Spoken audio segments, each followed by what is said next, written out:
Hello everyone, मैं ओम प्रकाश प्रजापति। आज true media के पॉडकास्ट में आपको एक और शख्सियत से रूबरू करा रहे हैं। आप एक कवित्री, लेखिका, चिंतक, समाज सेविका सुश्री लक्ष्मी अग्रवाल जी। लक्ष्मी अग्रवाल जी, आपका ट्रू मीडिया के पॉडकास्ट में हार्दिक अभिनंदन है, स्वागत है। बहुत बहुत धन्यवाद सर। जी जी जी, आप सभी को मेरा नमस्कार। जी, जैसा कि Lakshmi ji, true media podcast की परंपरा, हम प्रश्नों की ओर चलते हैं। आप एक नारी हैं, हम नारी से जुड़ा हुआ ही प्रश्न करते हैं कि नारी आज कितनी सशक्त है और आज समाज में नारी के लिए कितना भेदभाव बचा है या बिल्कुल नहीं है। इस बारे में हमारे दर्शकों को बताएं। जी बिल्कुल। ये तो मैं ज़रूर कहूँगी कि नारी आज के टाइम में काफ़ी सशक्त हुई है। हर क्षेत्रों में हम उनकी कामयाबी की उड़ान देख रहे हैं। कोई क्षेत्र शायद ही अछूता हो जहाँ नारी ने अपनी प्रतिभा ना दिखाई हो। लेकिन दूसरी तरफ सच्चाई ये भी है कि नारी अभी भी जो मूलभूत बेसिक स्वतंत्रता कहते हैं ना, बेसिक चीज़ें होती हैं, उनसे भी महरूम है। ये कहानी सिर्फ गांव के घरों की नहीं है, बल्कि शहरों में भी मैंने देखा है कि घर में अगर कोई फैसले लिए जाते हैं तो उन फैसलों में नारी को शामिल नहीं किया जाता। इन जनरल अगर मैं बात करूं, अगर कोई किसी का पति व्यवसाय कर रहा है और पत्नी अगर नौकरी नहीं कर रही, घरेलू परिस्थितियों के चलते उसने नौकरी छोड़ दी, परंतु वो उससे कहीं ना कहीं कोई पत्नी भी ज्यादा प्रतिभावान होती हैं और अगर वो अपने पति को कोई सलाह देती हैं कि आप इस तरह से करिए, तो उनकी जो सलाह होती है ना, वो एक तरह से दरकिनार कर दी जाती है, उसको उतना ध्यान नहीं दिया जाता। पुरुषों को ये लगता है कि ये तो महिला है, ये हमारा काम है, हमारे काम को ये कहाँ समझेंगी। और अगर बात करूँ सशक्तिकरण में, जैसे कि आजकल फिल्मों का दौर है, हम सेलिब्रिटीज के कितने फैन हुए हैं। अगर वहाँ भी मैं भेदभाव की बात करूँ तो भेदभाव वहाँ भी है। एक पुरुष कलाकार और एक महिला कलाकार की जो फिल्म की शूटिंग की जो फीस है ना, उसमें जमीन आसमान का अंतर है। और यदि हम किसी खास अभिनेता की फिल्म देखें तो उसमें जो महिलाओं का किरदार है ना, वो ना के बराबर है। तो हम कहाँ से कह सकते हैं कि महिला सशक्तिकरण पूरी तरह से हुआ है, जबकि फिल्में जिन्हें देख के हमारा युवा आगे बढ़ रहा है वहीं सशक्तिकरण नहीं दिखाई देता। रही बात लिंग, इसके अलावा लिंग भेद अभी भी हमारे समाज में विद्यमान है। यदि आपके घर में पहली संतान पुत्री है तो आपको इस चीज के लिए पुश किया जाता है कि आप दूसरी संतान करें और वो बेटा हो, ऐसी अपेक्षा की जाती है। पर बेटा या बेटी होना किसी के अपने हाथ में नहीं होता, भगवान की इच्छा है या जिसको होना है। मैंने कई लोगों को देखा है जिनके घर में 2 बेटी हैं, बेटा नहीं है, तो उनसे अब वो बेटियां बड़ी हो गई हैं, लेकिन उनसे रिश्तेदार अभी तक इस उम्र में भी उम्मीद कर रहे हैं कि वो तीसरी संतान करें और वो बेटा हो। तो मुझे लगता है ऐसे में हम अगर महिला सशक्तिकरण की बात कर रहे हैं तो एक तरह से बेईमानी है।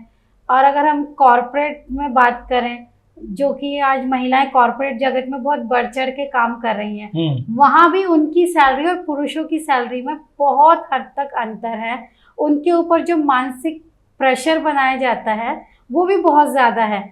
अगर एक महिला और पुरुष दोनों वर्किंग हैं तो आप देखेंगे कि घर में अगर कोई बीमार होता है, बच्चे से जुड़ी कोई चीज़ है, तो वो सिर्फ एक महिला की जिम्मेदारी है। महिला ना सिर्फ अपनी जॉब पे जा रही है, उसे अपना घर भी देखना है। घर में कोई बीमार हुआ तो छुट्टी महिला लेती है, अधिकतर पुरुष नहीं लेते। बच्चे के स्कूल में जाना है तो महिला को जाना है, उसे अपना जॉब भी देखना है, घर भी देखना है, और कहीं अगर वो बीमार है तो भी उसे अपने लिए सब कुछ खुद करना है।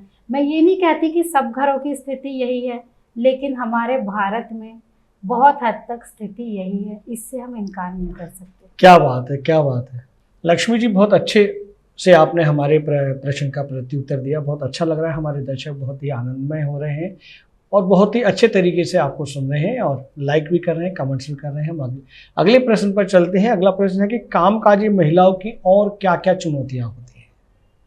सबसे बड़ी चुनौती तो घर और परिवार में सामंजस्य बिठाए रखने की होती है। जी। काम पे जाने से पहले उन्हें घर का नाश्ता तैयार, घर में पुरुषों का, बच्चों का, घर के बाकी सदस्यों का नाश्ता बनाना है, नाश्ता देना है, लंच बना के रखे जाती हैं। कई बार शाम को आते ही फिर उन्हें रात के खाने की तैयारी करनी पड़ती है।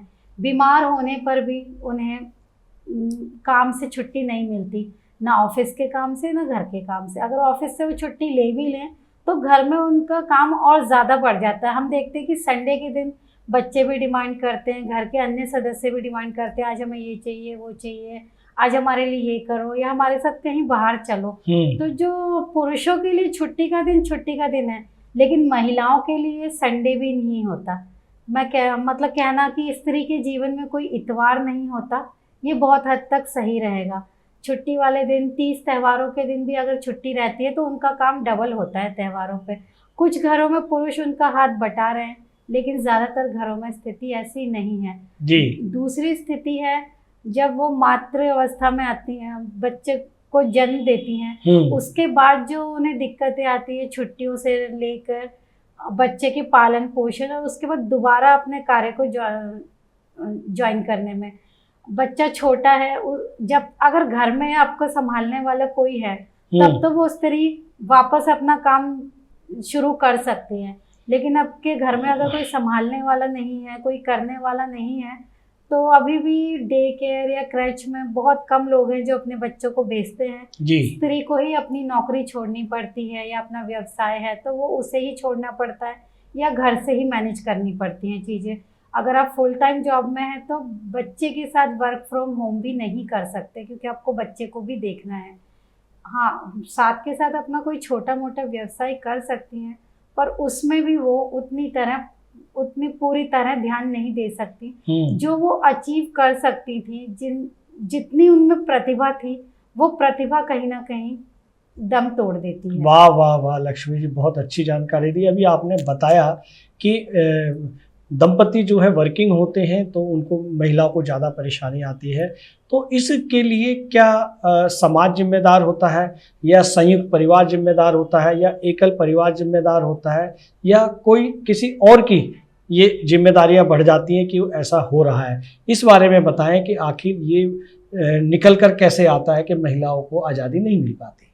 जी, इसके लिए कोई एक जिम्मेदार नहीं है मेरे हिसाब से। तो जो हमारी पुरातन सोच है जी कि पुरुष ही कामकाजी होते हैं और महिलाएं घर संभालती हैं, कहीं ना कहीं उन सबके मूल में हमारी सोच वो जिम्मेदार है।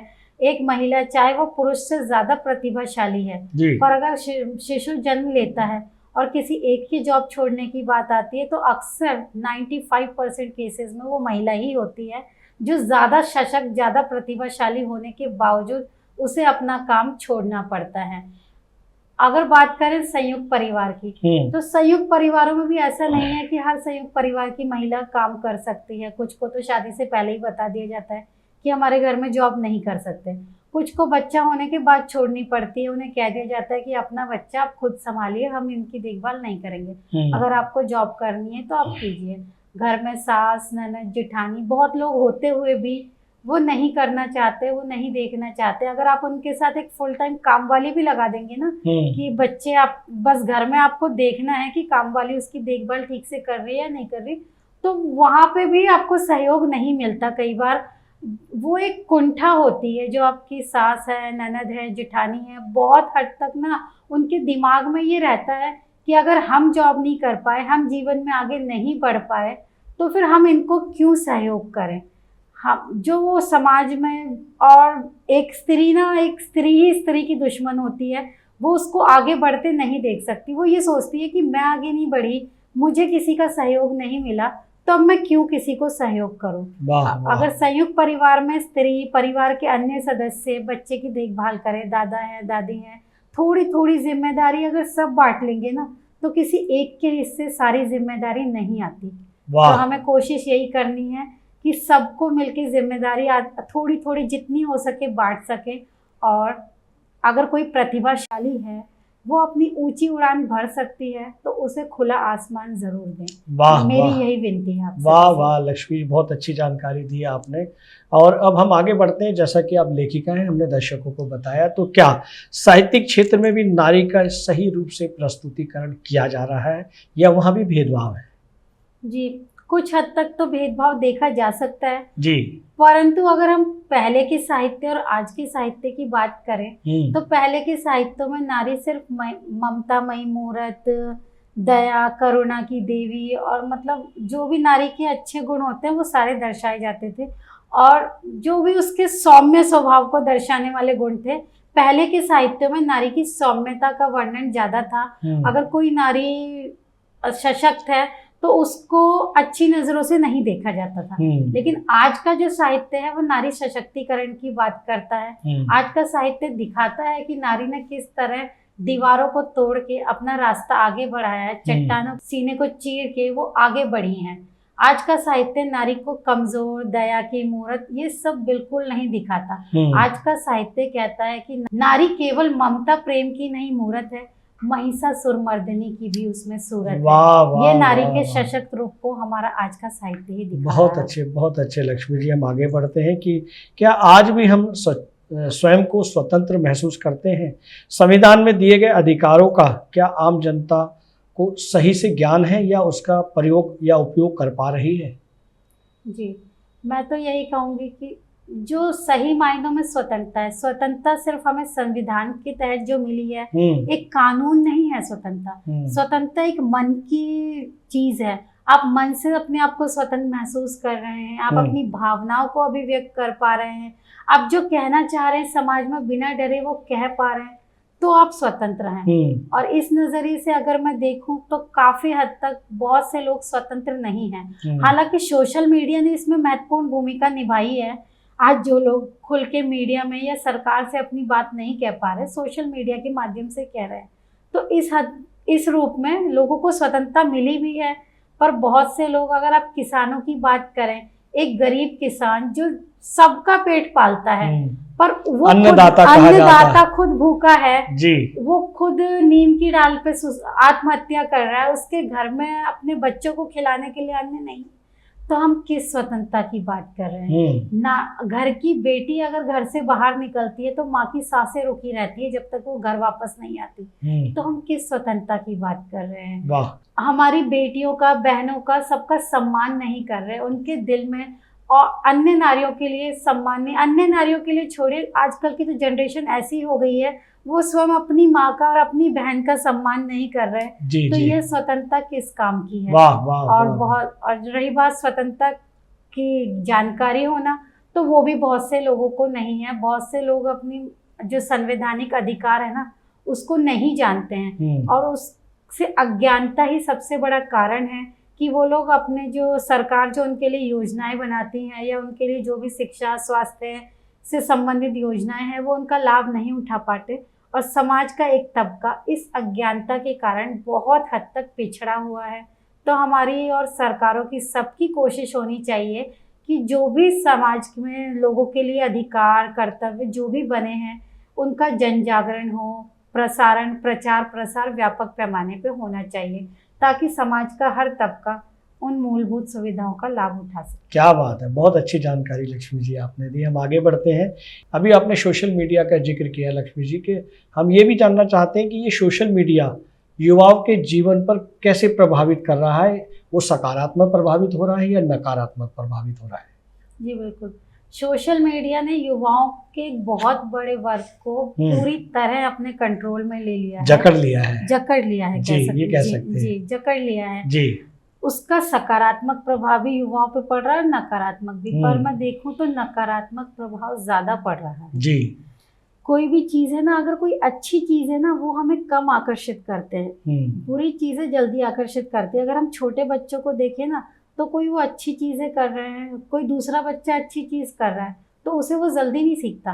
और अगर कोई वही गंदी बातें कर रहा है, गाली दे रहा है, तो बच्चे को जुबान पे वो जल्दी चढ़ जाती है। और अगर उसे मना किया जाए कि ये काम नहीं करना है, तो वो उस काम को जरूर करता है। ऐसे ही हम अपने बच्चों को रील्स देखने से या उनकी चीजें लिमिटेड कर रहे हैं, तो उस चक्कर में बच्चों को क्या ये लग रहा है कि हमें इस काम के लिए रोका जा रहा है।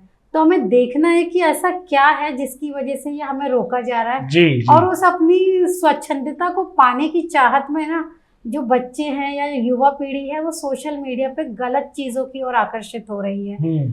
उनके अंदर एक कुंठा, एक अवसाद कहीं ना कहीं मन के कोने में विद्यमान होता जा रहा है। आजकल तो रील्स बनाने का ट्रेंड ऐसा हो गया है कि मतलब लोग, कई घटनाएं मैंने सुनी भी कि रील बना रहे हैं और अपनी जान से हाथ धो बैठे। तो इस कदर भी चीजें हावी नहीं होनी चाहिए। अगर किसी चीज के नकारात्मक पहलू हैं तो सकारात्मक भी होते हैं। हम सोशल मीडिया के माध्यम से अच्छी चीजों का प्रचार प्रसार कर सकते हैं, जो कि बहुत कम देखने को मिल रहा है। आज सोशल मीडिया की वजह से सब घर में अपने अपने फोन लेके अपने अपने कोनों में हैं।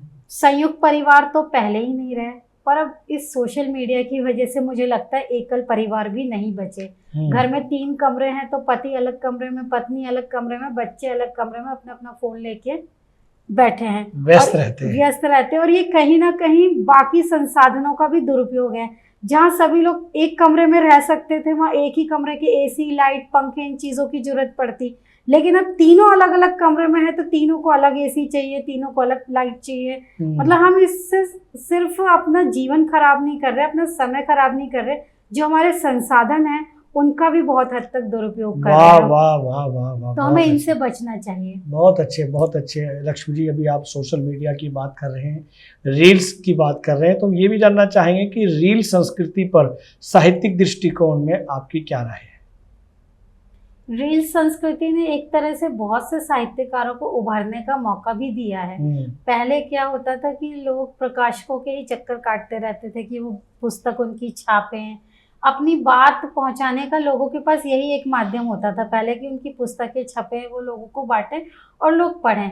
लेकिन अब ऐसा नहीं है। अब लोग प्रकाशकों की बजाय सोशल मीडिया के माध्यम से ज़्यादा अपनी बातें कह रहे हैं। और ये एक बहुत हद तक अच्छी बात भी है कि लोगों को एक प्लेटफॉर्म मिल गया, एक मंच मिल गया है जहाँ वे खुलकर अपनी अभिव्यक्ति कर पा रहे हैं। पर हाँ, रील संस्कृति में जो साहित्य है उसका पूरी तरह से परिष्कृत रूप हमें नहीं देखने को मिल रहा है। सबके लिए मैं नहीं कहती, पर हाँ, बहुत हद तक साहित्य के नाम पे अश्लीलता या कचरा समाज में परोसा जा रहा है, जो कि हमारे साहित्य के पतन को दर्शाता है। हमें इस तरह की चीज़ों से बचना चाहिए। आप इन अच्छे सकारात्मक प्लेटफॉर्म्स का यूज़ कीजिए, पर समाज को ध्यान में रखते हुए। समाज, कहते हैं साहित्य समाज का आईना होता है, तो आप जो दिखाएंगे समाज वही देखेगा, वही सीखेगा। तो आपकी कोशिश ये रहनी चाहिए कि साहित्य के माध्यम से आप समाज में अच्छी चीज़ें दिखाएं, समाज को परिवर्तन की दिशा दें, समाज को नया मार्ग दें, शिक्षा, संस्कृति, अन्य मूल्यों से जोड़ें। आपका ये प्रयास मेरे ख्याल से ज़्यादा होना चाहिए। बहुत अच्छी जानकारी दे रही हैं आप लक्ष्मी जी। हम ये भी जानना चाहेंगे कि जो युवा है इस समय सोशल मीडिया पर जकड़ा हुआ है, लेकिन हमारे जो सामाजिक ताना बाना है वो उन युवाओं को, भावी पीढ़ी को समझाने के लिए पूरे वर्ष में रामलीला करते हैं। हम जो है 2 अक्टूबर मनाते हैं, 26 जनवरी मनाते हैं, ताकि हमारे युवाओं को भारतीय संस्कृति और भारतीय संस्कार उनमें रोपित हो पाए। बावजूद उसके इस समय हमारा युवा संस्कारहीन होता जा रहा है। इसके पीछे क्या है या आपकी विचारधारा क्या है? जी, मेरा मानना ये है कि 26 जनवरी, 15 अगस्त, रामलीला या कोई भी दिवस हम मना रहे हैं ना, तो सिर्फ उस एक दिवस के मनाने से हमारी कोशिश खत्म नहीं हो जाती, और ना उस एक दिन के मनाने से हमारा युवा अपने मूल्यों को समझेगा। इसके लिए जब कहते हैं ना, कच्ची मिट्टी को आप किसी भी आकार में ढाल सकते हैं। जी। तो जो संस्कार हमें रोपित करने हैं वो बचपन से करने हैं। अगर आप चाहेंगे कि एक 20 साल के युवा को आप ये सब चीजें दिखा के या किसी तरह से उन्हें अपने संस्कारों से जोड़ें, तो आपका वो प्रयास निरर्थक ही है। अगर एक बच्चा है छोटा, आप उसको अपनी शुरू से, हम क्या करते हैं, ये छोटा बच्चा, इसे पूजा पाठ में क्यों बिठाना, इसे मंदिर क्यों ले जाना, हम अपने घर के बच्चों को उन चीज़ों से दूर रखते हैं। हमारी सबसे बड़ी गलती वहीं होती है। बच्चा जब तोतली आवाज़ में कुछ गलत बोलता है वो हमें अच्छा लगता है, हम उसका वीडियो बना रहे हैं, रील बना रहे हैं, हाँ हमारा बच्चा ऐसे बोल रहा है, हम खुश हो रहे हैं। हमें वहाँ उसे टोकना है। हम घर में पूजा करते हैं, कुछ भी करते हैं, मैं अपनी ही बात करूँ तो हम अपने घर में जब भी पूजा करते हैं, मेरी कोशिश रहती है कि बेटी उस पूजा में सम्मिलित हो जी। अगर वो नहीं होगी तो वो कैसे समझेगी कि नवरात्रि क्या है, दशहरा क्या है, होली दिवाली क्या है। हमें बच्चों को अपने त्योहारों, अपनी संस्कृति का महत्व समझाने के लिए उन्हें बचपन से उन चीज़ों से जोड़ना है, उनको तैयार करना है। अगर कहीं कुछ रामलीला या कोई भी धार्मिक आयोजन हो रहे हैं तो उसमें आप बच्चों को प्रोत्साहित कीजिए कि वे भी भाग लें, कोई किरदार अभिनीत करें या किसी कविता या किसी भी माध्यम से आपके बच्चे वहाँ जुड़ सकते हैं। और जब बचपन से उनमें संस्कारों के बीज रोपित होंगे तो वो फिर उसी तरह से पुष्पित या पल्लवित होते हैं। लेकिन अगर हम बचपन में बच्चों को सिर्फ मॉल घुमा रहे हैं, आधुनिक संस्कृति दिखा रहे हैं, सिर्फ ब्रांड के बारे में बता रहे हैं, तो फिर हम कहाँ से उम्मीद करें कि वो बच्चे अपनी संस्कृति को समझेंगे। तो सबसे बड़ी गलती हमारी है। हमें पहले स्वयं को समझना होगा कि शुरुआत कहाँ से करें। एक अच्छी शुरुआत और सही समय पर की गई शुरुआत ही किसी कार्य को निश्चित अंजाम तक पहुंचा सकते हैं। वाह वाह, बहुत अच्छी शब्दों का इस्तेमाल करके, प्रयोग करके आप हमारे दर्शकों को उन्हें समसामयिक विषयों की जानकारी दे रहे हैं। बहुत अच्छा, आपको साधुवाद है लक्ष्मी जी। हम आगे बढ़ते हैं। जैसा कि अभी आपने बताया कि बच्चों के अंदर आधुनिकता की होड़ लगी हुई है और उन्हें ब्रांडेड बनने की होड़ लगी हुई है, या अभिभावकों को बच्चों के भीतर अंक प्रतिशत ज़्यादा से ज़्यादा लाने की एक भूख है। तो अब ये भी जानना चाहेंगे कि आजकल हम देख रहे हैं आधुनिकता के दौर में कि जो मनुष्य है वो एकल परिवार की तरफ जा रहा है और कंक्रीट के जंगल दिल्ली एनसीआर में बढ़ते जा रहे हैं। 25 मंजिला, 30 मंजिला, 40 मंजिला मकान बने हुए, और वहाँ अपने मन को समझाने या दिखावे के लिए प्लास्टिक के हरे पौधे तो लगा लेता है, लेकिन वहाँ शुद्ध हवा या शुद्ध जल हमें नहीं मिल पाता। और वर्तमान में हमारे बच्चों के लिए एक संकट है, उनके जीवन के लिए संकट है। पैसा संकट नहीं है, जलवायु संकट है, क्योंकि वो बड़ी प्रदूषित हो गई है और वो एक सीमित हो गई है। वो बच्चों के भविष्य के लिए वो हमें अधिक मिले या पर्याप्त मिले, हमें वो क्या करना चाहिए? जी, आधुनिकता की तरफ हम बढ़ते जा रहे हैं, ये एक तरह से हमारी मजबूरी भी है, क्योंकि समाज जिस तरफ जा रहा है, जिस तरह विकास हो रहा है, हमारी कुछ हद तक मजबूरी भी है कि हमें ऐसे वातावरण में रहना चाहिए, रहना पड़ रहा है। अपने व्यवसाय को लेके, जॉब को लेके लोगों को गांवों से शहरों की ओर आना पड़ रहा है, ये मजबूरी है। लेकिन इस मजबूरी को हम सकारात्मक दिशा में भी ढाल सकते हैं। हम अपने घरों में ज़्यादा से ज़्यादा पौधे लगाएं, बच्चों को सिखाएं पौधे लगाना। मुझे याद है, मैंने एक बार अपनी बेटी को कहा था कि हम ना अब तुम्हारे हर जन्मदिन पे पौधे लगाया करेंगे। अभी 2-3 दिन पहले पृथ्वी दिवस गया है, तो मैंने अपनी बेटी को स्कूल जाने से पहले ही सारी बातें बताई कि हमारी पृथ्वी ऐसे परेशान होती है हम अगर कचरा फैलाते हैं। हम अगर एक पौधा हर साल अगर अपने जन्मदिन पे ही लगा लेंगे तो हमारे घर में पौधों की कमी नहीं होगी। अगर हर घर 5 पौधे अगर हर घर में हो ना, तो शायद पर्यावरण संकट ना बहुत हद तक रोका जा सकता है। और हम क्या करते हैं, हमारी जो सबसे बड़ी धरोहर है वो हमारी प्रकृति है। हम उसका जो कहते हैं कि हम उसको नहीं जोड़ रहे हैं। हम अपने बच्चे के लिए संपत्ति जोड़ रहे हैं, फिक्स डिपॉजिट कर रहे हैं, रुपए पैसे जोड़ रहे हैं, पर हम प्रकृति को क्यों नहीं बचा रहे हैं? आप एक बात बताइए, आने वाले समय में अगर आपके बच्चे के लिए ऑक्सीजन ही नहीं रहेगी, सांस लेने के लिए हवा नहीं होगी, तो उस फिक्स डिपॉजिट का, उस संपत्ति का वो क्या करेगा? अगर पीने योग्य पानी हमारे आसपास नहीं है तो बच्चा सिर्फ संपत्ति को पी के तो नहीं जी सकता ना। तो हमें अपने सबसे पहले तो पेड़ों का कटाव रोकना चाहिए। अगर पेड़ काटने भी जरूरी है तो उस जगह पे दूसरा पेड़ लगाइए या दूसरी जगह पेड़ लगाइए।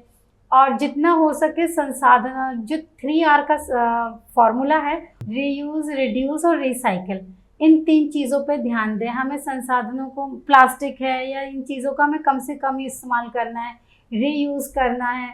रीयूज़ का आजकल एक अच्छा चलन चला है कि महिलाएं जो है अपनी साड़ियों को सूट, गाउन या ड्रेसेस में कन्वर्ट कर रही हैं, तो ये एक तरह से अच्छी चीज़ है। आप रीयूज़ कर रहे हैं, ना कि उन साड़ियों को ऐसे ही इतनी महंगी साड़ियाँ हैं, अगर आजकल आप साड़ी नहीं पहन पा रहे तो अच्छी बात है, आप उनको दूसरे कपड़ों में कन्वर्ट कीजिए या अपने बच्चों के कपड़े बनवा दीजिए।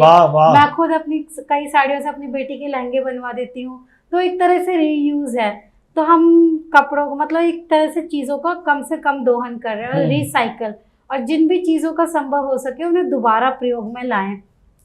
अब पृथ्वी दिवस पर जैसे मैं अपनी बेटी से बात कर रही थी, तो मेरी बेटी ने ही मुझे कहा कि मम्मी पापा ना अर्थ को बहुत परेशान कर रहे हैं। उसकी ये बात सुन के एक बार को मैं रुकी, मैंने उससे पूछा बेटा क्या बात है, कैसे पापा अर्थ को परेशान कर रहे हैं? तो उसने मुझे बताया कि मम्मी पापा ना मुझे स्कूल बस से भेजने की बजाय रोज अपनी गाड़ी से छोड़ने जाते हैं।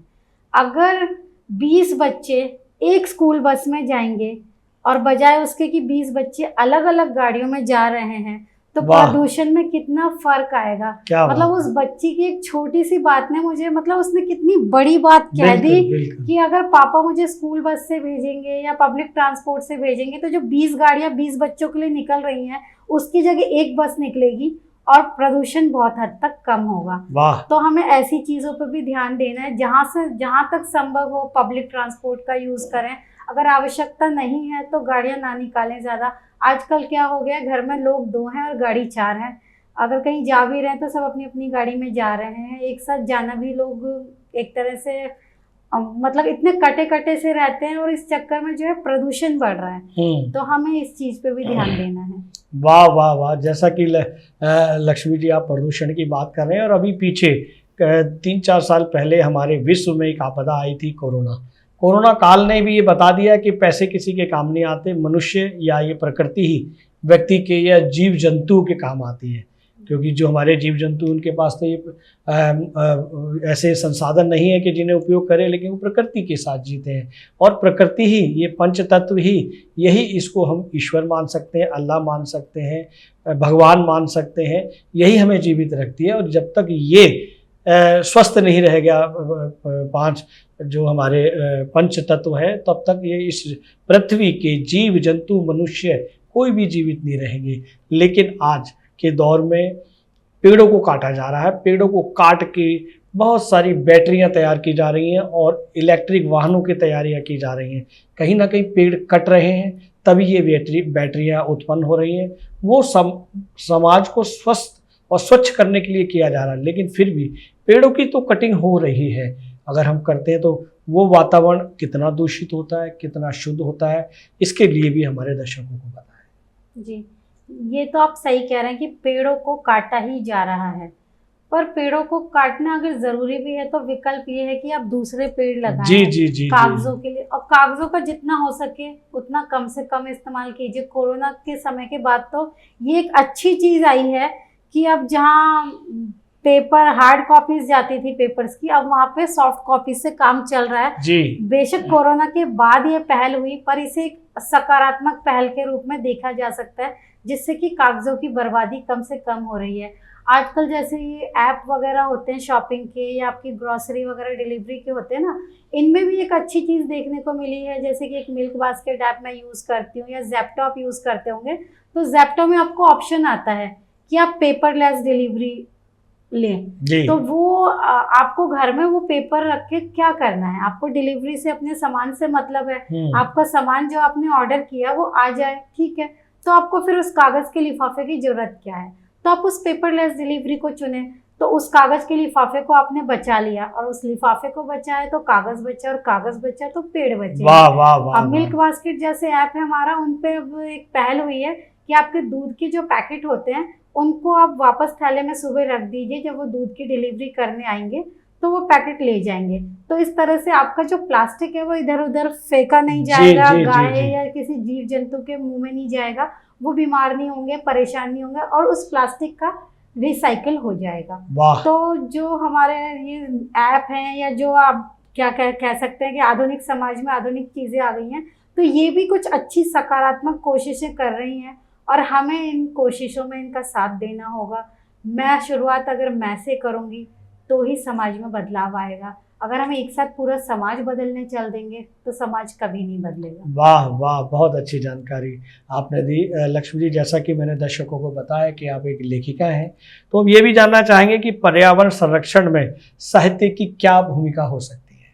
जी, जैसा कि मैंने पहले भी कहा, साहित्य समाज का दर्पण होता है। जी। साहित्य में जो लिखा जाता है, जो दिखाया जाता है, जो साहित्य प्रेमी है वो उनका ही अनुकरण करते हैं। अगर आप जानते हैं कि आपके साहित्य को, चाहे आप बहुत बड़े साहित्यकार नहीं हैं, लेकिन आपका लिखा हुआ सिर्फ अगर 10 लोग भी पढ़ते हैं ना, और आप समाज या पर्यावरण संरक्षण के लिए चीजें लिखते हैं और वो 10 तक भी पहुंच गई, तो उस 10 में से 5 उसके बारे में सोचेंगे जरूर, और 5 में से 1 उस चीज को अपने व्यवहार में जरूर लाएगा।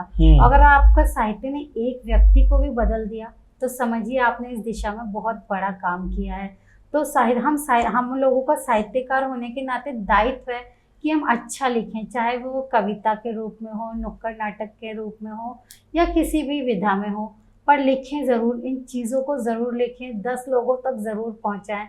और अगर आपने एक व्यक्ति का भी विचार बदल दिया, पर्यावरण में उसका योगदान दे दिया, तो ये आपका बहुत बड़ा योगदान है। आने वाली पीढ़ी आपके इस योगदान को कभी नहीं भूलेगी। वाह वाह वाह, बहुत अच्छे से लक्ष्मी जी। हमारे दर्शक बड़ा ही आपके प्रश्नों के प्रत्युत्तर से बड़े ही प्रसन्न हैं और लाइक और कमेंट्स कर रहे हैं।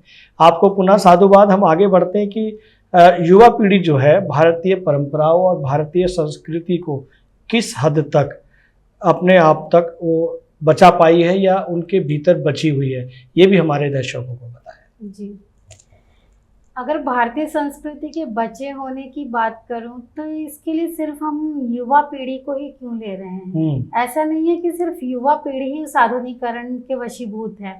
हमारे जो बड़े बुजुर्ग हैं, हम देखते हैं आजकल इंस्टाग्राम पे या सोशल मीडिया पे ऐसी कई तस्वीरें देखने को मिल रही है जो हमारे युवाओं से ज़्यादा, जिसमें हम देखते हैं कि बड़े बुजुर्ग भी उस आधुनिकीकरण की चपेट में आ गए हैं जी। तो सिर्फ युवाओं को दोषी मानना या कुछ कहना वो गलत है।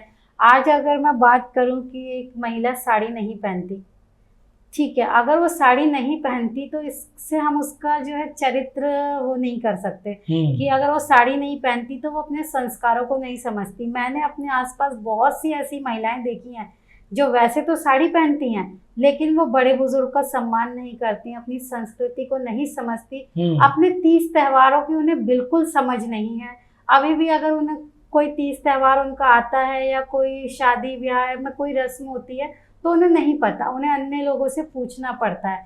और मैंने ऐसी भी लड़कियां देखी हैं जो डेली में जीन्स टॉप पहनती हैं, आधुनिक है, लेकिन वो अपने संस्कारों को, अपनी संस्कृति को बखूबी समझती हैं। तो आधुनिकीकरण से किसी का मन मस्तिष्क नहीं बदला है, कोई अपनी परंपरा सिर्फ आधुनिक कपड़ों या आधुनिक सोच के कारण भूल गया। मेरे ख्याल से ये मानना गलत है।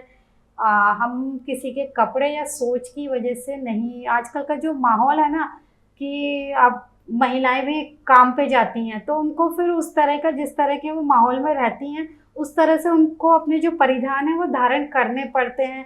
ये उनके शौक के साथ साथ ना मजबूरी भी कह सकते हैं, कई बार मजबूरी में भी पहनती हैं। और कई बार कोई शिक्षक है, शिक्षिका है, वहाँ उन्हें सभ्य कपड़े पहन के जाने पड़ते हैं तो वो अपने मजबूरी के कारण सभ्य कपड़े तो पहनती हैं, लेकिन क्या वो उतनी अपनी परंपराओं को समझ रही हैं? तो हमें किसी के कपड़ों से या सोच से किसी को नहीं आंकना है, हमें उनके भीतर जो मूल्य हैं, जो वो संस्कृति की, बड़ों का सम्मान करना, बच्चों की एक अच्छी परवरिश कैसे कर सकते हैं, अगर इन चीज़ों को समझती है आज की युवा पीढ़ी तो हाँ, वो अपनी संस्कृति से जुड़ी हैं। और अगर नहीं समझती तो आप साड़ी पहन के रहिए, चाहे घूंघट करके रहिए, उससे कोई फर्क नहीं पड़ता। क्या बात है, क्या बात है, बहुत अच्छी जानकारी आपने दी लक्ष्मी जी। हम आगे बढ़ते हैं, संस्कृति की बात कर रहे हैं तो अपनी संस्कृति को सहेजने के लिए वर्तमान में शिक्षा व्यवस्था, शिक्षा प्रणाली जो है कितनी पर्याप्त है? शिक्षा प्रणाली पर्याप्त नहीं है। आजकल के स्कूलों का अगर हाल देखें तो वहाँ पे सिर्फ और सिर्फ आधुनिकीकरण की चीजें जो है उनका ही अनुसरण किया जा रहा है। बच्चों को ज्यादा से ज्यादा आधुनिक बनाने की कोशिश की जा रही है। हमारी शिक्षा प्रणाली में मतलब बहुत ही कम स्कूल ऐसे हैं जो हमारी संस्कृति या हमारे त्योहारों के बारे में बच्चों को जागरूक कर रही हैं या उन्हें पढ़ा रही हैं। ज्यादातर स्कूल जो हैं वो आधुनिकीकरण की ओर बढ़ रहे हैं और इसमें दोष हमारा भी है। हम जब बच्चे के लिए स्कूल चुनते हैं तो हम ऐसा स्कूल चुनना चाहते हैं जहाँ ज्यादा से ज्यादा अंग्रेजीकरण हो सके, ये हमारी सोच है। तो अगर हमें अपने बच्चों की शिक्षा के बारे में सोचना है तो हम एक ऐसे स्कूल का चयन करना सबसे ज्यादा महत्वपूर्ण है। आज ज्यादातर लोग कॉन्वेंट स्कूल की तरफ भाग रहे हैं ताकि हमारा बच्चा अच्छी अंग्रेजी सीखे। अगर आप खुद ही उनको ऐसी जगह धकेल रहे हैं तो आप कैसे उम्मीद कर सकते हैं कि वो हमारी बातों को समझेंगे, क्योंकि आप ही जिम्मेदार हैं उनकी इस हालत के लिए। उनको वहाँ आपने धकेला है, वो अपनी मर्जी से नहीं गए जी। तो फिर अब जो वो सीख रहे हैं, वो भी जो उन्हें सिखाया जा रहा है वो सीख रहे हैं, वो हमारी प्राथमिकता थी, उनकी नहीं। तो अब जब वो हमने उनकी प्राथमिकता ऐसे ही तय करी है तो हमें उनको फिर उसी रूप में अपनाना भी पड़ेगा। लक्ष्मी जी, आपने बहुत अच्छी जानकारी दी है कि हम बच्चों को अपने स्वार्थ के लिए कॉन्वेंट स्कूलों में या अन्य विद्यालयों में जहां अंग्रेजी की परंपरा चली आ रही है वहां हम धकेल रहे हैं। लेकिन वर्तमान में ये भी देखा जा रहा है कि हमारे देश में वृद्ध आश्रमों की संख्या भी बढ़ती जा रही है। इसके पीछे क्या कारण है कि हम अपनी अगर हम संस्कृति को देखते हैं, संस्कारों को देखते हैं तो हमारे माता पिता पूजनीय होते हैं, लेकिन इस वर्तमान में पूजनीय लोग एकल क्षेत्र में वृद्ध आश्रम में अपने बच्चों के बिना जी रहे हैं। और जिस तरह से बचपन में बच्चों को अपने अभिभावकों की आवश्यकता होती है, उंगली पकड़कर चलने की आवश्यकता होती है, ठीक उसी तरह वृद्ध वृद्ध क्षेत्र में सीनियर सिटीजन को अपने बच्चों की उंगलियां चलकर पकड़ने की या उनके दुख सुख से उनसे बात करने की आशा होती है, अभिलाषा होती है, और यहाँ सब कुछ उल्टा हो रहा है। इसके पीछे हमारी सरकार जिम्मेदार है, हम जिम्मेदार हैं, या हमारा समाज जिम्मेदार है? जी, हम सभी जिम्मेदार हैं। सिर्फ हमारे बच्चे जिम्मेदार हैं ये कहना गलत है, क्योंकि बच्चे वही सीखते हैं जो अपने बचपन से देखते आ रहे हैं। या उन्होंने बचपन में कुछ गलत किया, हमने उनको टोका नहीं, हम उनके अंधे प्यार में अंधे होते हैं, हम उन्हें कहीं उनकी गलतियों के लिए टोकते नहीं है। धीरे धीरे उनकी यही गलतियां उद्दंडता के रूप में आगे आती हैं, और जब वो उद्दंड हो गए हैं तो फिर वो किसी को अपना नहीं समझते, क्या माता पिता क्या पड़ोसी, उनके लिए सभी एक समान है। तो बच्चों को, और दूसरी तरफ बच्चे हमें हमेशा देखते हैं कि हम अपने माता पिता या हम अपने बड़े बूढ़ों से कैसे बात कर रहे हैं, उनके साथ कैसे पेश आ रहे हैं। इस चीज़ को फिर वही बच्चे हमारे साथ करते हैं जो हमने अपने बड़ों के साथ किया। और दूसरा जो है, एक सबसे बड़ी जो दिक्कत है वो है जनरेशन गैप। बड़े बुजुर्ग की सोच अलग है और जो आज की पीढ़ी है उनकी सोच अलग है। ना बड़े अपनी सोच बदलने को तैयार है और ना बच्चे उनकी उस पुरानी सोच को अपनाने को तैयार है। तो ये जो गैप है, इन दोनों के बीच में जो खाई है ना, सबसे बड़ी समस्या वृद्धाश्रम की वही है। अगर बड़े बूढ़े भी थोड़ा सा बच्चों को समझें कि हाँ, आज की जो ज़रूरतें हैं बच्चों को उस हिसाब से रहना है, उनको उस तरह का माहौल अगर वो आसानी से दे, रोका टोकी ना करे, तो बच्चे भी उनके साथ घुल मिल के प्यार से रहेंगे। और हमारे समाज में अक्सर देखा जाता है, कहा जाता है कि जब से शादी हुई बेटा बदल गया, और घर की जो सास होती हैं या अन्य महिलाएं होती हैं वो बहू को जिम्मेदार ठहराती हैं हर चीज़ के लिए। तो मैं यहाँ ये कहना चाहूँगी कि कोई भी लड़की शादी से पहले ये सोच के नहीं आती है कि मैं अपनी सास को वृद्धाश्रम भेजाऊँगी या अपनी सास से रोज़ रोज़ लड़ाई करूँगी। हर लड़की शादी से पहले थोड़ी डरी सहमी होती है अपने भावी जीवन को लेके। उसकी भी कुछ कल्पनाएं होती हैं, सपने होते हैं, इच्छाएं होती हैं जो कि घर में आके पूरे नहीं हो पाते। उसकी हर चीज़ को रोका जाता है, दबाया जाता है, और यही जो दबाना होता है ना, वो एक दिन उत्कंठा के रूप में बढ़ता जाता है। तो फिर वो महिला चिड़चिड़ी होने लगती है, उनके घरों में रोज रोज झगड़े होते हैं। उस झगड़े में सबसे ज़्यादा है वो पति पिसता है। वो भी ये सोचता है कि रोज रोज की कलेश से अच्छा है कि मैं अपने माता पिता को वृद्धाश्रम ही छोड़ दूँ। तो क्योंकि पत्नी का साथ उसे चाहिए अपने बच्चों को आगे बड़ा करने के लिए, परिवार बनाने के लिए नहीं छोड़ सकता, परिवार बढ़ाने के लिए। जी, ऐसे में वृद्धाश्रम के लिए वो माँ बाप को ही चुनता है। तो मेरी घर के बड़ों से भी रिक्वेस्ट है या विनती है कह लीजिए कि अगर घर में बहू आती है तो उसे पूरा मान सम्मान दीजिए, उसे परायापन मत महसूस कराइए। अगर आप चाहते हैं कि वो आपकी बेटी बन के रहे तो आप भी माँ बन के रहिए, उसको समझिए, उसकी ज़रूरतों को समझिए। अगर वो बीमार है तो एक माँ की तरह आप भी उसका ध्यान रखिए। अगर आप ही उसे परायापन महसूस कराएंगी तो फिर उससे अपनेपन की उम्मीद कैसे करेंगे? क्या बात है, अगर इस सोच को बदलेंगे तो शायद वृद्धाश्रम बहुत हद तक खत्म होंगे। लक्ष्मी जी बहुत अच्छी जानकारी दी है कि उस बेटी को जो बहू बनकर आ रही है उसे बेटी माने, और जो लड़की पक्ष के लोग हैं उस बच्चे को जो जवाई बन के आया उसको बेटा माने। लेकिन वर्तमान में कुछ ऐसे परिवार हैं जिन्हें देखा गया है या हमें पढ़ने को मिला है या समाज से पता लगा है कि जो बेटी पक्ष होता है वो बेटे को तो, दामाद को तो बेटा बनाना चाहता है, लेकिन वो ये कहता है कि ये बहू रहेगी, ये बहू बेटी नहीं बन सकती अपने ससुराल में।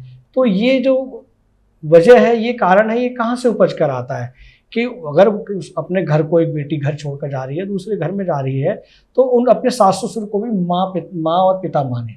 लेकिन वहाँ से ये आवाज़ आती है लड़की पक्ष की तरफ से कि नहीं, बहू बहू ही हो सकती है, वो कभी बेटी नहीं बन सकती। इस विषय में क्या कहेंगे? जी, और इसमें जो है ना, बहुत हद तक अगर सास बेटी बहू को बेटी की नज़र से नहीं देख पा रही, इसमें बहुत हद तक जो है ना गलती लड़की के माता पिता की भी है जी, स्वयं लड़की की भी है।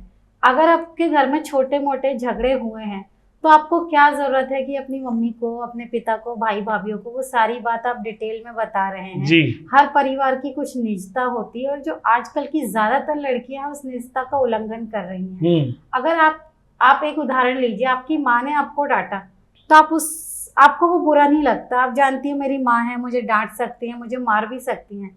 लेकिन अगर आपकी सास ने आपको डांट दिया है तो उसको आप अपना अपमान समझती हैं, फिर उस बात को आप अपने घर वालों को बताएंगी और वो ज्यादा बहुत सारे, सबको तो नहीं कहूंगी मैं, पर बहुत सारे घर वाले क्या करते हैं, उसमें आग में घी डालने का काम करते हैं। बेटा ये तेरी सास की हिम्मत कैसे हुई तुझे डांटने की, ऐसा करने की, तेरा पति कहाँ था उस टाइम पे, उन्होंने क्यों नहीं विरोध किया, या तुमने जवाब क्यों नहीं दिया। अगर लड़की ने वो बात चुपचाप सुन भी ली है ना, तो उसके मायके वाले उसको कहते तुमने चुपचाप सुन क्यों लिया, तुम आज की पढ़ी लिखी लड़की हो, ऐसे कैसे सुन सकती हो। तो बेटी के मन में ना ये बीजारोपण करते हैं मायके वाले कई बार, कि तुम्हें जवाब देना है, गलत को सहना नहीं है। हालांकि एक नॉर्मल बात है, झगड़ा हुआ, किसी ने डांट दिया या कुछ कह दिया समझाने के नजरिए से, लेकिन जब वही बात 4 लोगों तक पहुंची तो वो अन्याय बन गया, वो सहना नहीं है, तुम्हें बर्दाश्त नहीं करना, तुम सशक्त नारी हो, तो वहाँ महिला सशक्तिकरण का नारा ना गलत तरीके से बुलंद किया जाता है। तो उन चीज़ों को बंद करें। लड़की को सबसे पहले समझना होगा कि जैसे आपके मायके में कुछ बातें निजी होती थी, वो आप सबको नहीं बता सकते, नहीं बताते, अपनी खास से खास दोस्त को भी नहीं बताते, तो फिर ससुराल की हर बात का समाज में ढिंढोरा क्यों पीटा जा रहा है। आप नीचे अपनी सहेलियों को 4 लोगों से मिलते हैं, वहाँ बता रहे मेरी सास ऐसी है वैसी। आप घर की निजी बातों को निजी रहने दें, तो परिवार जरूर जुड़ा रहेगा। वाह वाह, बहुत अच्छी जानकारी आपने लक्ष्मी जी दी। हम आगे चलते हैं प्रश्न की ओर। हमारा अगला प्रश्न है कि अंक बनाम योग्यता किसे महत्व मिलना चाहिए आज की शिक्षा प्रणाली में, इसके लिए क्या बदलाव जरूरी है, अभिभावकों का, शिक्षा प्रणाली का, या छात्र छात्राओं का? अंक बनाम प्रतिभा में तो मेरा जो दृष्टिकोण है वो प्रतिभा के लिए ही है। मैंने बहुत सारे ऐसे लोग देखे हैं जो पढ़ाई में बहुत कमजोर थे, लेकिन उनमें कोई ना कोई छिपी प्रतिभा ऐसी थी जिनकी वजह से आज वो बहुत ही सफल व्यक्ति बन गए। तो हमें बच्चों को पढ़ाई के लिए दबाव नहीं डालना है ज्यादा, हमें ये ध्यान देना है कि हमें हमारे बच्चे में प्रतिभा क्या है। और बड़े दुख के साथ मुझे कहना पड़ रहा है कि आजकल के ज्यादातर माता पिताओं को ही नहीं पता होता कि उनके बच्चे में क्या प्रतिभा है, क्या विशेषता है, वो खुद इस चीज से अनजान है, वो बच्चों पर ध्यान नहीं दे रहे, वो अपनी अपनी जिंदगी में इस कदर व्यस्त है। मैं नहीं कहती काम करना गलत है या सोशल होना, सामाजिक होना गलत है, पर उसको अपने ऊपर इतना तो हावी मत होने दें कि आप अपने बच्चों की प्रतिभा को ही ना पहचान सके। और जब आप जानते ही नहीं है कि आपके बच्चे में क्या प्रतिभा है, तो जाहिर सी बात है आप उसको पढ़ाई की तरफ ही धकेलेंगे।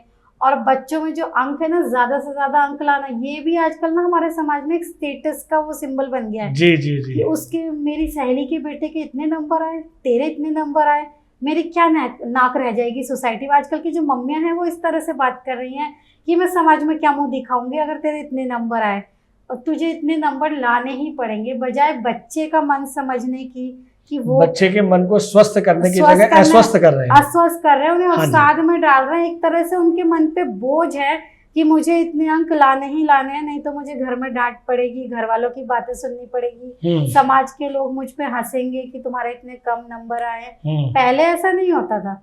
पहले के टाइम में तो क्या है, बच्चा पास भी हो गया तो माँ बाप पूरे गांव में लड्डू बांटते थे, आस पड़ोस में लड्डू बांटते थे, बस मेरा बच्चा पास हो गया, खुशी से फूले नहीं समाते थे। और आज 90% से ऊपर जाना ही जाना है, 100% तक का बच्चों के ऊपर दबाव डाला जा रहा है कि तुम्हें 100% लाना ही लाना है।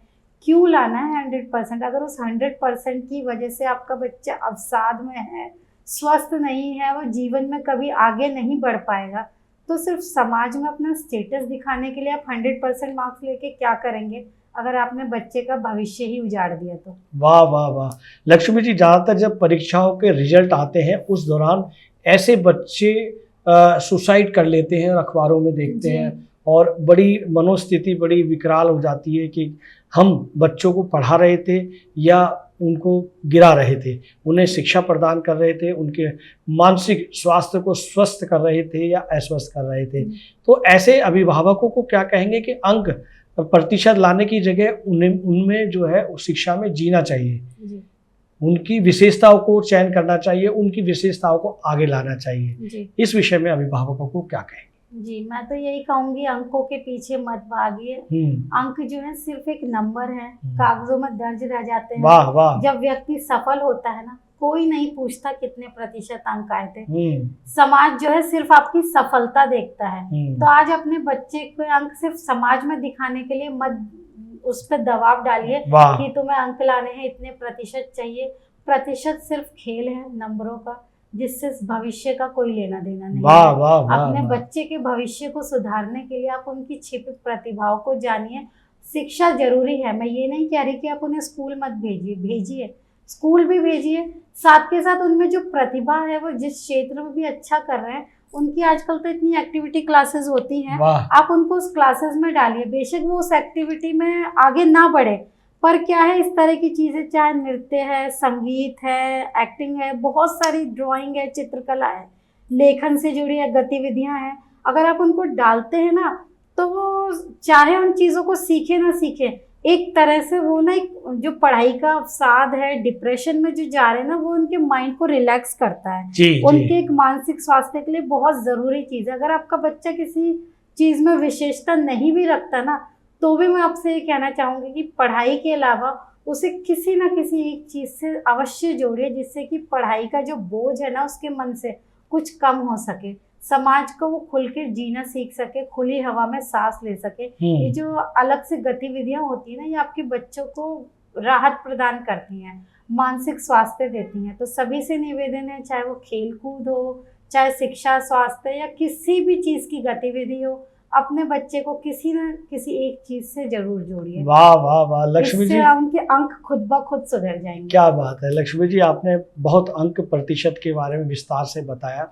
क्या हम ऐसा भी कर सकते हैं कि जो हमारे बच्चे अंक के चक्कर में सुसाइड कर लेते हैं, गलत हरकत कर लेते हैं, गलत कदम उठा लेते हैं, और उसको फिर अभिभावकों को जीवन भर उससे जूझना पड़ता है, उनके बिना जीवन जीना पड़ता है?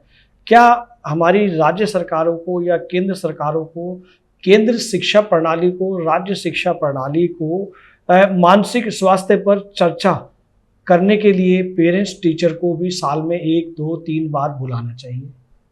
जी बिल्कुल, ये होना चाहिए। और जैसे बच्चों के ग्रीष्मकालीन या शीतकालीन अवकाश होते हैं, उनमें इस तरह के शिविर लगाने चाहिए जहाँ पे बच्चों को, माता पिता को, सबको बुलाया जाए, उनकी साथ में काउंसलिंग कराई जाए, टीचर, पेरेंट और बच्चे, वहाँ तीनों हो, तीनों से समझा जाए कि पेरेंट की बच्चे से क्या उम्मीदें हैं, बच्चा क्या चाहता है, और टीचर की पेरेंट से क्या, बच्चे से क्या उम्मीदें हैं। क्योंकि आजकल क्या है ना, बाजारीकरण हो गया है बहुत ज़्यादा, स्कूलों के ऊपर भी दबाव है कि इस स्कूल में इतने बच्चे टॉपर होने चाहिए, इतने प्रतिशत अंक होने चाहिए, तभी हमारे स्कूल का नाम बढ़ेगा, हमारे स्कूल में ज़्यादा एडमिशन की रेस होगी। तो जो बाजारीकरण है ना, उसने सबसे ज्यादा शिक्षा को प्रभावित किया है, और हमें अपने बच्चों को, अपने स्कूलों को इस बाजारीकरण से मुक्त करना है। सरकारों को, स्कूलों को निर्देश देना चाहिए कि आप नंबरों के पीछे बच्चों पे प्रेशर ना डालें, दबाव ना बनाएं। आजकल क्योंकि घर वाले तो दबाव देते ही देते हैं, स्कूलों का भी दबाव बच्चों के ऊपर बहुत ज्यादा है। टीचर बच्चों को कहते हैं कि मुझे तुझसे बहुत उम्मीद है, तेरे इतने नंबर आने चाहिए। आप क्यों बच्चे पे अपना दबाव डाल रहे हैं? आप अपने स्कूल को रैंक 1 करना चाहते हैं, इसके पीछे आप बच्चे के मन मस्तिष्क से क्यों खेल रहे हैं? बाजारीकरण की इस दौड़ में बच्चों के भविष्य से खिलवाड़ करना बंद कीजिए। वाह वाह वाह लक्ष्मी जी, बहुत अच्छी जानकारी दी कि बाजारीकरण इस समय शिक्षा में भी है और वर्तमान में भी है। इसी पर एक यकायक प्रश्न हमें आता है कि बढ़ती बेरोजगारी और महंगाई पर आप क्या कहना चाहेंगे? जी, बढ़ती बेरोजगारी के पीछे जो मुख्य कारण है वो हमारी शिक्षा प्रणाली है। हम पोस्ट ग्रेजुएट, ग्रेजुएट, हम डिग्रियां ले रहे हैं, लेकिन हम जो है ना स्किल्स नहीं सीख रहे। हमारी जो शिक्षा होनी चाहिए ना, वो टेक्नोलॉजी या स्किल्स पे आधारित होनी चाहिए।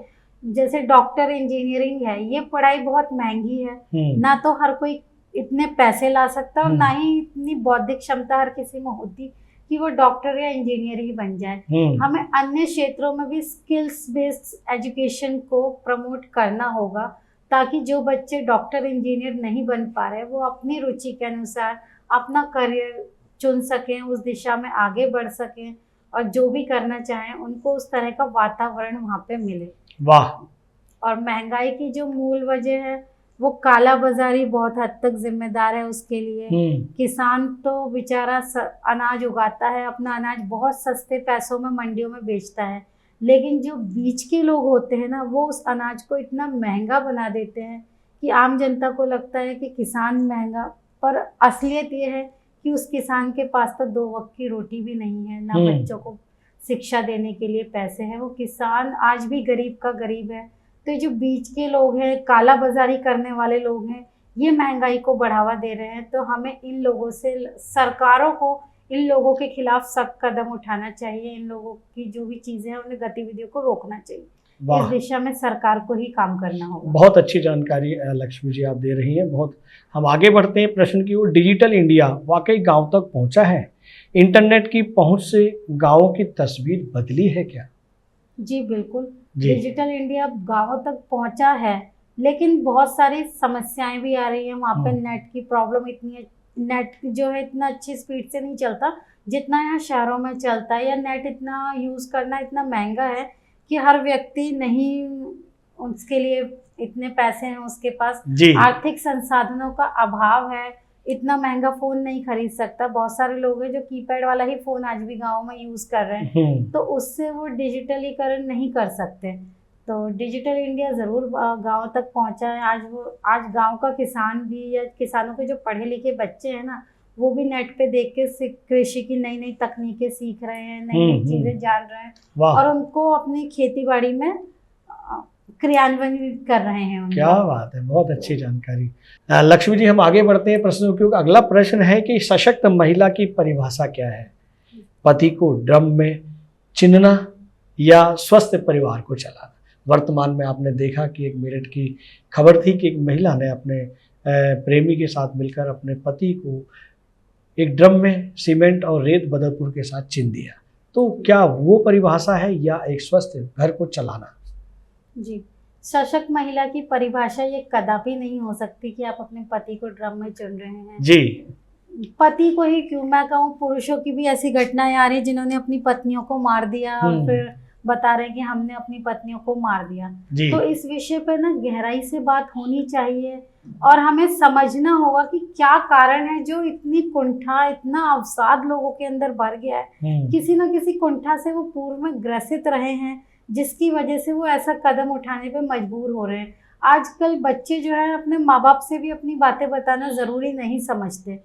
अगर वो समय पे अपने घर वालों से सारी चीजें बता दें, घर वालों उनको सही राह दिखाएं, तो ये कुंठा ना बहुत हद तक कम हो सकती है। और इसके लिए ना सिर्फ बच्चे जिम्मेदार नहीं है, हम माँ बाप भी जिम्मेदार हैं। हमें बच्चों के साथ शुरू से ही उनका दोस्त बन के रहना होगा। हमें उनको विश्वास दिलाना होगा कि अगर वो कुछ सही कर रहे हैं तो हम उनके साथ हैं, और उनके साथ कुछ गलत हुआ है तो उस अन्याय के खिलाफ लड़ने के लिए भी हम उनके साथ हैं। जबकि ऐसा नहीं होता है। घर की लड़कियां ना बहुत सारी चीज़ें बताती ही नहीं है कि मेरे साथ ऐसा हुआ या कुछ हुआ। वो ये सोचती है कि अगर मैंने बता दिया तो शायद मेरा घर से निकलना बंद हो जाए, मेरी पढ़ाई बंद हो जाए, और ये जो चीज़ें हैं ना वो लड़की के मन में कहीं ना कहीं दबी रह जाती है। और जब ये दबी हुई इच्छाएं होती है ना, ये कुंठा के रूप में परिवर्तित होती है। जो हिंसक हो रही है ना आज की पीढ़ी, ये कुंठा उसके पीछे बहुत बड़ी वजह है कि घर वाले उनको नहीं समझ रहे, वो घर वालों को नहीं समझ रहे। आपस में एक गैप है, जो दूरियां हैं वो भर नहीं पा रहे, ना माता पिता बच्चों के साथ, ना बच्चे माता पिता के साथ उस खाई को पाट पा रहे हैं। तो हमें उनके बीच की जो दूरियां हैं सबसे पहले वो ख़त्म करना है। और सशक्त महिला मेरे हिसाब से वही है जो अपने परिवार को, अपने कामकाज को, सब चीज़ों को एक साथ लेकर सुचारू रूप से सही ढंग से आगे बढ़ रही है। खुद स्वस्थ है, अपने परिवार को स्वस्थ रखती है, खुद खुश है और अपने परिवार को खुश रखती है। तो मेरी नज़रों में वही सशक्तिकरण है। वाह वाह वाह। लक्ष्मी जी हम आगे बढ़ते हैं प्रश्न की ओर कि अगला प्रश्न है लिव इन रिलेशनशिप और पारिवारिक विवाह बदलते सामाजिक रिश्तों पर आपकी क्या राय है? जी, जो पारिवारिक विवाह है मेरी नज़रों में तो वही सही है। लिव इन रिलेशनशिप, हम विदेशी लोगों को देख के उन चीज़ों में आगे तो बढ़ रहे हैं, पर मुझे इन चीज़ों का कोई भविष्य नहीं दिखाई देता। मान लीजिए आप लिव इन में रह रहे हैं और आपकी कोई संतान हुई, तो आप खुद ही सोचिए अगर आप अलग हो गए तो उस संतान का क्या भविष्य है। बिल्कुल। और जब आप लिव इन में रहते हैं, आपका झगड़ा होता है, कुछ होता है, आपको समझाने वाला कोई नहीं है, कोई आपका साथ नहीं देगा, क्योंकि आपने अपनी मर्जी से उस चीज़ को चुनी है। लेकिन अगर आप विवाह कर रहे हैं, चाहे वो प्रेम विवाह ही सही, लेकिन उसमें आपका परिवार आपके साथ है, दोनों पक्षों के परिवार साथ होते हैं, प्रेम विवाह भी हो चाहे अरेंज मैरिज हो, आप किसी भी तरह की शादी कर रहे हैं, एक आप समाज में, समाज के दायरों में बंध के रह रहे हैं तो पूरा समाज आपका सम्मान करता है जी। लेकिन लिव इन रिलेशन में समाज के दूसरे लोग तो छोड़िए, क्या आप खुद एक दूसरे का सम्मान करते हैं? वाह। आपको लगता है कि अगर ये मेरे साथ ऐसे रह सकता है तो किसी के साथ रह सकता है? जी, आप दोनों के मन में वो शंकाएं रहती हैं और उस रिश्ते को आप कभी भी एक अच्छे निष्कर्ष तक नहीं पहुंचा सकते। लेकिन आप विवाह में हैं तो आप एक दूसरे के साथ 7 जन्मों के जो 7 फेरों की कस्में होती हैं उसमें बंधे हैं, तन से, मन से और धन से, हर तरह से आप एक दूसरे का साथ निभाते हैं। वाह वाह वाह। लक्ष्मी जी, हम अगले प्रश्न की ओर चलते हैं। अगला प्रश्न है कि हमारे समाज में पीढ़ियों के बीच जो संवाद की कमी है, क्या उसे साहित्य इस खाई को पाट सकता है? जी बिल्कुल बांट सकते जी। हैं। साहित्य, मुझे नहीं लगता कि कोई भी ऐसा काम है जो साहित्य के द्वारा संभव नहीं है। जी। साहित्य के द्वारा हर प्रकार का जन जागरण किया जा सकता है, शिक्षा दी जा सकती है, लोगों को एक दूसरे से जोड़ा जा सकता है। और इसका सबसे अच्छा महत्वपूर्ण जो उदाहरण है वो नुक्कड़ नाटक है। अगर हम नुक्कड़ नाटक के जरिए समाज या पारिवारिक रिश्तों को दिखाएं, उनकी अहमियत समझाएं, तो शायद बहुत हद तक साहित्य समाज की जो संवाद की कमी है ना, इसे पाट सकता है। और सोशल मीडिया भी इसमें अहम भूमिका निभा सकता है। हम जो आजकल रील्स बना रहे हैं, आजकल रील्स में क्या देखने को मिल रहा है कि सास की बुराई कर रहे हैं, बहू की बुराई कर रहे हैं, एक दूसरे की बुराई करने वाली रील्स पे जो है ना प्रतिक्रियाएं ज़्यादा आ रही हैं। लेकिन अगर हम वही रील्स इस तरह से बनाएं जिसमें हम सामाजिक मूल्यों और पारिवारिक मूल्यों को दर्शाएं, तो वो युवाओं पर ज़्यादा असर डालेंगी। लेकिन इस तरह की रील्स दुर्भाग्य है कि कम बन रही हैं। वाह वाह वाह वाह। ये कहें कि रील भी सकारात्मक रूप से समाज को स्वस्थ कर सकती है। जी बिल्कुल। वाह वाह वाह लक्ष्मी। और मैं इसका एक उदाहरण भी देना चाहूंगी जी। मैंने खुद एक रील देखी थी कि जिसमें एक बच्ची है, स्कूल जाने के टाइम वो मना कर रही है कि मुझे ये खाना नहीं ले जाना जो मेरी मम्मी ने बनाया है, और वो मैगी का पैकेट ला के देती है कि मुझे ये चाहिए, ये खाना फेंक दो या कुछ भी करो, मैं ये नहीं खाऊंगी। तो उसकी मम्मी उसको एक ऐसे बच्चे की रील दिखाती है कि जिसके पास चावल के साथ सब्जी भी नहीं है खाने को, वो अपना खुद तैयार हो रहा है, उसके माता पिता काम पे गए, उसने चावल पैक करा अपने टिफिन में, 2 मिर्ची डाली और उसके साथ वो स्कूल चला गया। उस बच्ची ने वो देखा और उसने अपना वो मैगी का पैकेट वापस रख दिया।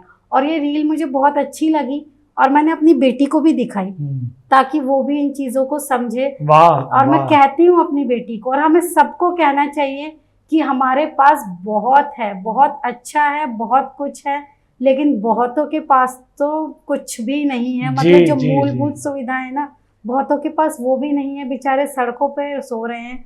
तो हम तो बहुत अच्छे हालातों में हैं और हमें इनकी कदर करनी चाहिए। फिजूल खर्ची, मितव्ययता से हमेशा बचना चाहिए। वाह वाह वाह, बहुत बढ़िया लक्ष्मी जी। लक्ष्मी जी, हम ये भी जानना चाहेंगे कि बच्चों को स्कूल में ही संस्कार दिए जा सकते हैं क्या? घर परिवार से, दादा नाना नानी से, दादाजी से बच्चों को संस्कार नहीं दिए जा सकते?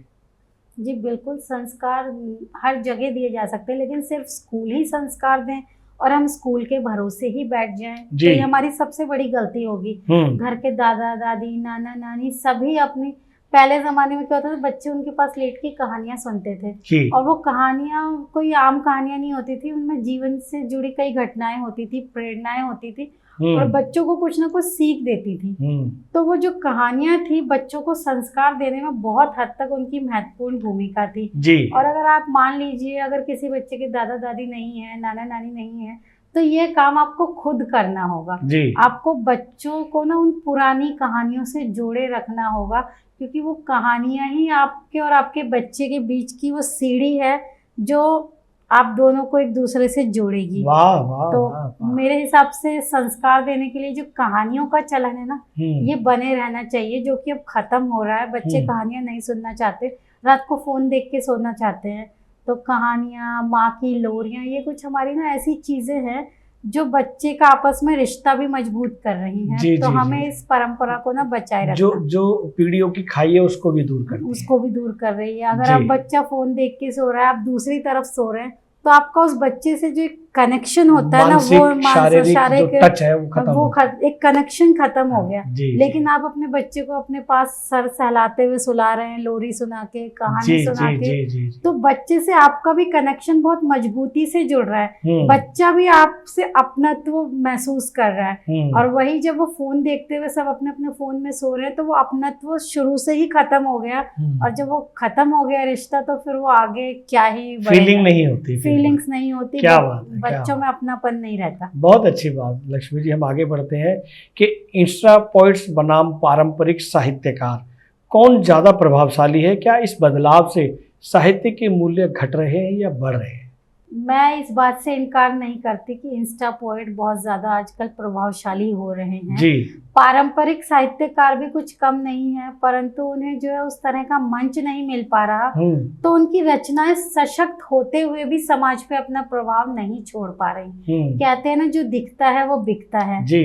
तो इंस्टा पोएट की कविताएं चाहे अच्छी हैं चाहे बुरी हैं, वो बहुत लोगों तक पहुंच रही हैं और अच्छे बुरे हर रूप में अपना प्रभाव छोड़ रही हैं जी। जबकि पारंपरिक साहित्यकारों की कविताएं कुछ किताबों तक सीमित है, और किताबें आजकल बहुत लोगों ने पढ़नी कम कर दी हैं। आजकल लोग सोशल मीडिया पे ही ज्यादा समय बिता रहे हैं या फोन में ही पढ़ रहे हैं, स्क्रीन पे पढ़ना, फोन लैपटॉप पे पढ़ना ज्यादा पसंद कर रहे हैं जी। तो किताबों की जो बिक्री है या प्रकाशन है, उनमें भी काफी हद तक गिरावट आई है। तो पारंपरिक साहित्यकार प्रभावशाली होते हुए भी इस दौड़ में कहीं ना कहीं पिछड़ते जा रहे हैं, और वो अपनी बात सशक्त रूप में समाज तक पहुंचा भी नहीं पा रहे हैं जी। जी लक्ष्मी जी, हम अगला प्रश्न आपकी ओर देते हैं। अगला प्रश्न यह है कि आज के आधुनिक दौर में चाहे वो युवा हो, चाहे वो सीनियर सिटीजन हो या बच्चे हो, बहुत ज़्यादा व्यस्त है। इस व्यस्तता के कारण क्या व्यस्त के साथ साथ तनाव में भी है, इस व्यस्तता और तनाव के बीच में क्या लेखन उनके दिल की दवा बन सकता है? लेखन एक थेरेपी के रूप में काम कर सकता है?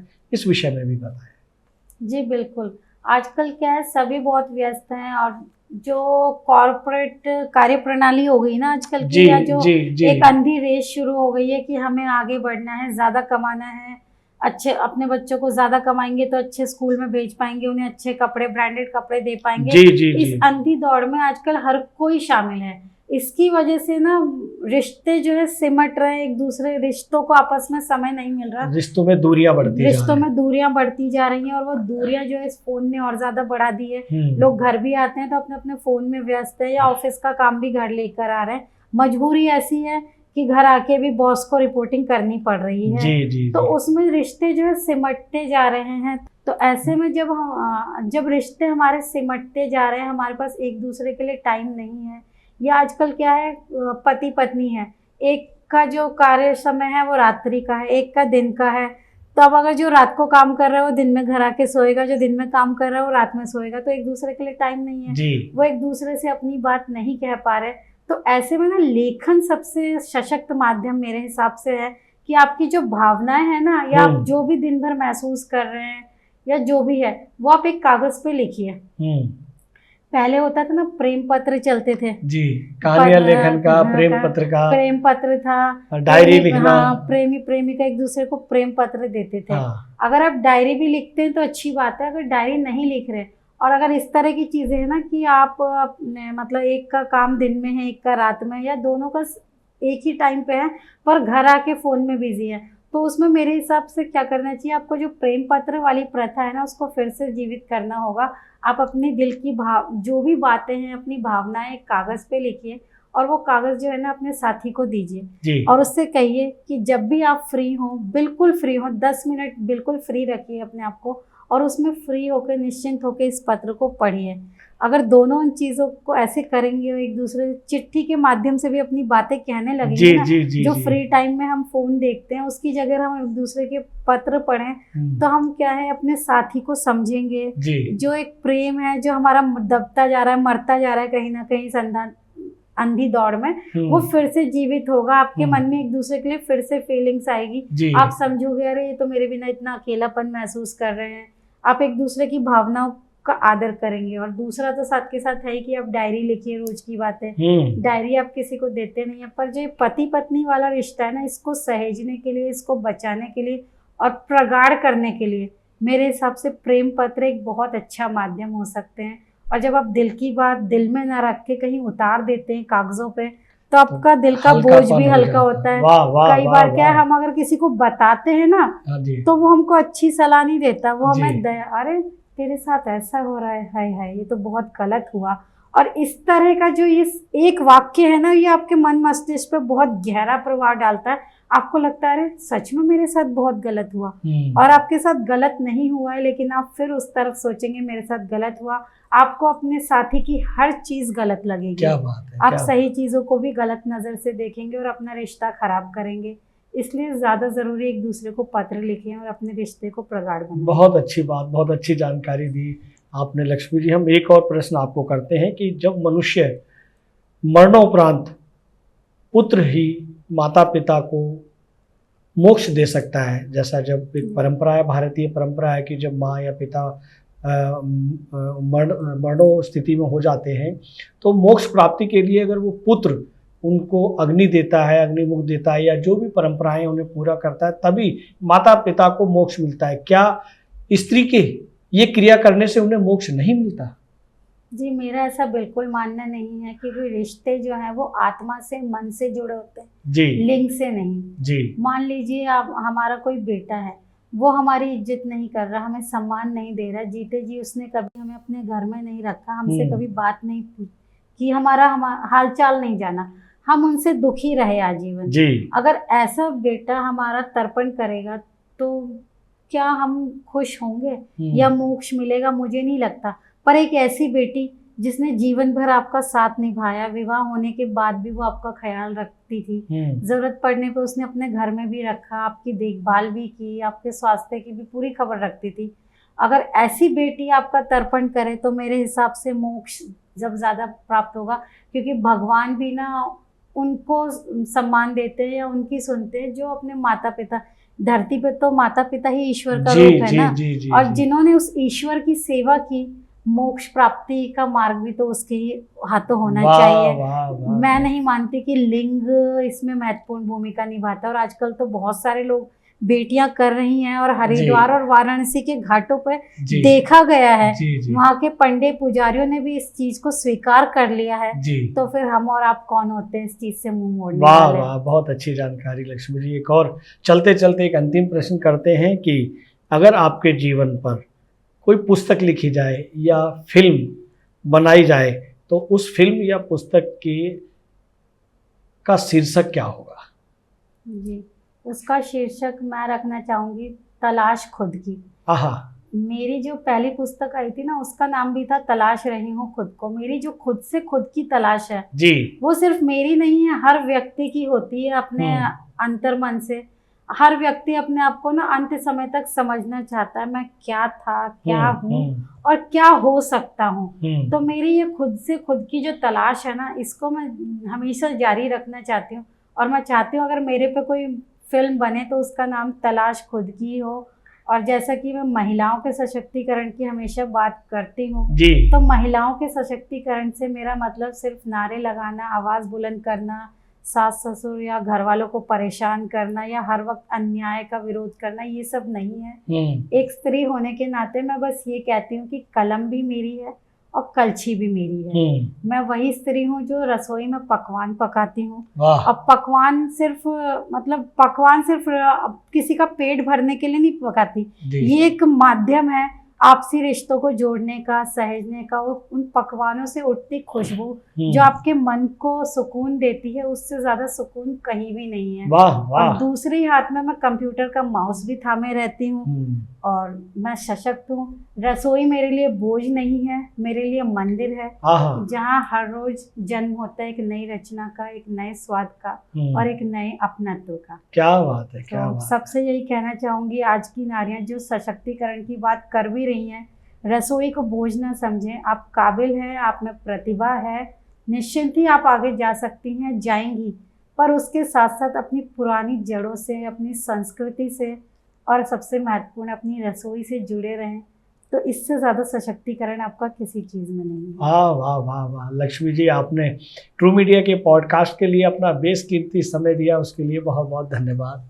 जी, आप सभी को मेरा धन्यवाद।